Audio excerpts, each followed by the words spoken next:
আজকে তোরে মাইরা তক্তা বানাবো, তুই সাবান দিয়ে মাছ ধোস আর সেই মাছ তুই আমারে খাবি। তোরে তুমি আমারে মারো না, আমি মারলে মেলা ভয় পাই। ভয় পাস আর যাই পাস তুই পরে মাইরা নিস না কথা বলতে সামনে করবো রে। আমি তোমার পায়ে পড়ি, আমারে মারো না, সত্যি সত্যি মারো না। তুই আমার পা কে যাই ধরস না কেন কোনো লাভ নাই, আজকে তোরে মাইরা আমি মাথা ঠান্ডা করবো। আজকে আমার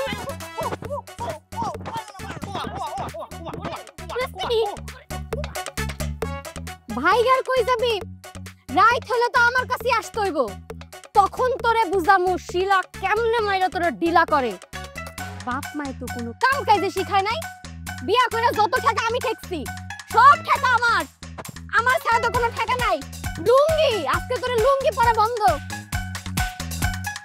আল্লাহ রে, ইজ্জত গেলে যাক, জাননি তো বলাইছি।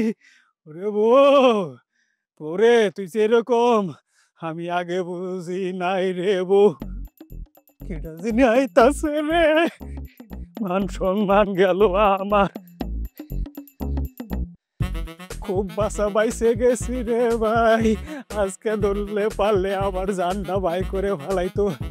ভাগ্যিস আমি বুদ্ধি করে লুঙ্গিটা ফালাই আইছি, নাইলে তো আইতেই পারতাম না। কেউ দেখে নাই তো? না না না, কেউ দেখে নাই। যাক, ইজ্জত যায় নাই, ইজ্জত কমলে কি জানের সে কি ইজ্জতের দাম বেশি।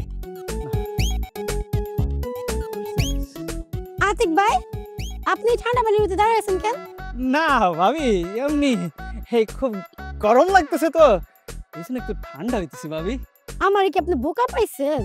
এই শীতের মধ্যে আপনার গরমটা লাগে কেমনে? কেমনে লাগে ভাবি, সেই কথা আমি আপনারে কেমনে কই, খুব লজ্জার কথা ভাবি, আপনি আমারে জিগায়েন না।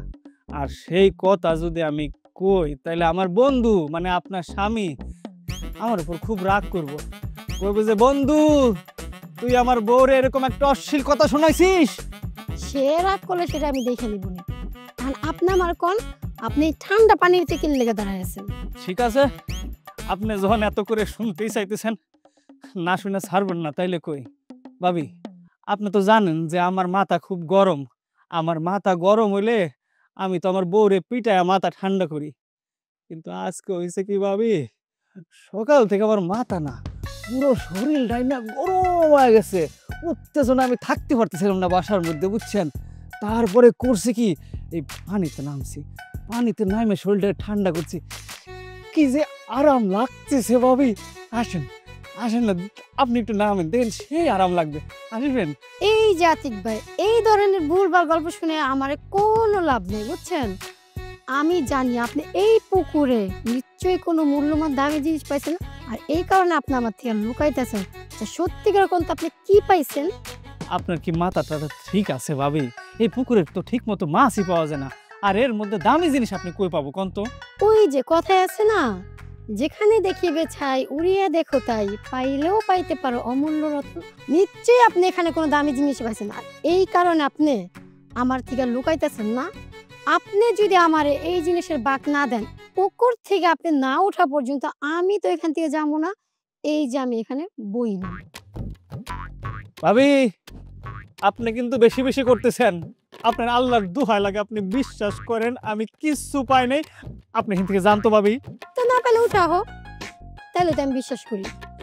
আল্লাহ রে, তুমি আমার কি বিপদের মধ্যে ফালাইলা, আমার মান সম্মান পানির মধ্যে ডুবাইতেছি ভাবি, কোন তো আমি এখন কি করব? তেমন কিছু করতে হবে না ভাই, আপনার আপনি যা পাইছেন ওটার অর্ধেক আমার দিয়ে দেন। বিশ্বাস করেন আমি না কাউরে কিচ্ছু করবো না। অর্ধেক নিবেন কেন ভাবি, আপনি পুরোটাই নেন না।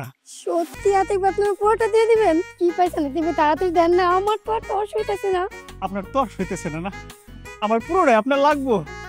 দাঁড়ান, আপনাকে আমি শেষবারের মতো অনুরোধ করতেছি ভাবি, আপনি এইখান থেকে যান, নাইলে কিন্তু একটা অঘটন ঘটে যাইব। সে তুমি যা ইচ্ছে ঘটো, আমি যাইতেছি না, আমারই কিন্তু ওটা অর্ধেক দিতেই হবে। সমস্যা নাই, অর্ধেক লাগবো না, আমি আপনারে পুরোটাই দিছি না। আল্লাহ গো, এটা কি দাইলো।